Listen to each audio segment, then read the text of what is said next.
श्री सीताराम। भागवत कथा में वक्ता के कुछ लक्षण बताए गए हैं कि कौन कौन से लक्षण वक्ता में होने चाहिए। तो कहते हैं कि विरक्तो वैष्णवो विप्रो वेद शास्त्र विशुद्ध कृत और दृष्टान्तो कुशलो धीरो वक्ता कारोति निष्पृहः। प्रथम लक्षण बताए कि विरक्तो, वक्ता जो है वो विरक्त हो। और दूसरा क्या बताए कि वैष्णव हो। विरक्तो वैष्णवो, वैष्णव हो। वैष्णवानाम यथा संभव, जो है भगवान शंकर वो परम वैष्णव है।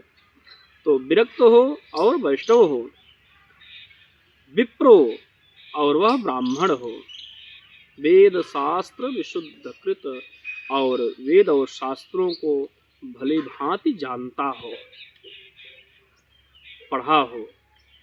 और दृष्टांतो कुशलो धीरो, और दृष्टांत देने में कुशल हो।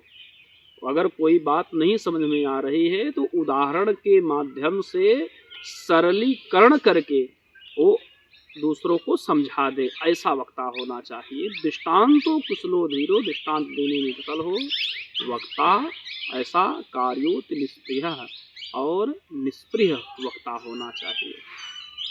तो ये 6 गुण जो है वक्ता के बताए गए। विरक्तो, विरक्त हो, वैष्णव हो, ब्राह्मण हो, वेद शास्त्र को भली भांति पढ़ा हो, दृष्टांत देने में कुशल हो, और जो है वह निष्प्रिय हो, ऐसा वक्ता का चयन करना चाहिए भागवत को कहने के लिए।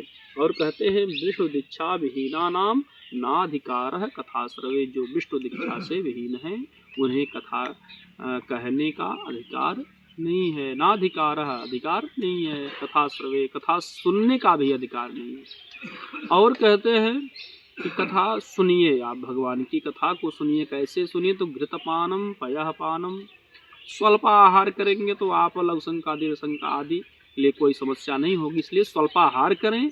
और अगर 7 दिन पर्यंत आपकी सामर्थ्य तो घी पीकर सुने। अगर घी पीकर नहीं सुन सकते हैं तो दूध पीकर, पयःपानम, दूध पीकर जो है श्रवण करें भगवान की कथा को।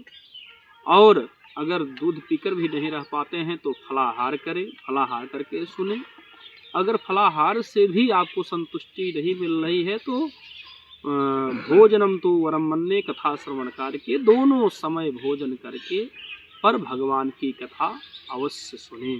और भगवान की कथा सुनने का ये भी नियम है कि वक्ता का मुख पूर्व हो तो श्रोता का मुख उत्तर होना चाहिए। और अगर वक्ता उत्तर की तरफ बैठा है तो श्रोता का मुख पूरब होना चाहिए। उत्तर और पूरब जो है किसी भी शुभ कार्य के लिए दिशाएं बहुत ही अच्छी और शुभ मानी जाती हैं। ये चीज़ें हैं। और कथा अगर सुन रहे हैं तो गो वैष्णव विप्राणाम, गौ के प्रति आप आदर भाव रहे, वैष्णवों के प्रति आदर भाव रहे। स्त्री राजा महताम, स्त्रियों के प्रति आदर हो, राजा के प्रति आदर हो। और ऐसा कोई भी कार्य न करें, क्रोध आदि बिल्कुल नहीं करना चाहिए ऐसा कथा के समय। तो ये सारे कुछ कुछ लक्षण जो है बताए हैं। और विशाल जो है, विशाल वद वसुधा यत्र, जहाँ कथा हो बहुत विशाल भूमि हो, बड़ी सी भूमि हो, कहाँ, ताकि वहाँ पर कोई भी, कितने भी वक्ता, कितने भी श्रोता आ जाएं, वहाँ पर बैठकर भगवान की कथा को श्रवण कर सकें। कथा अपने घर में भी करा सकते हैं और वन में भी करा सकते हैं। वन तो रह नहीं कि जैसे वृंदावन आदि हो गया, तो इन स्थान पर करा सकते हैं। तो ऐसा दिव्य भूमि होनी चाहिए। श्रीमन नारायण।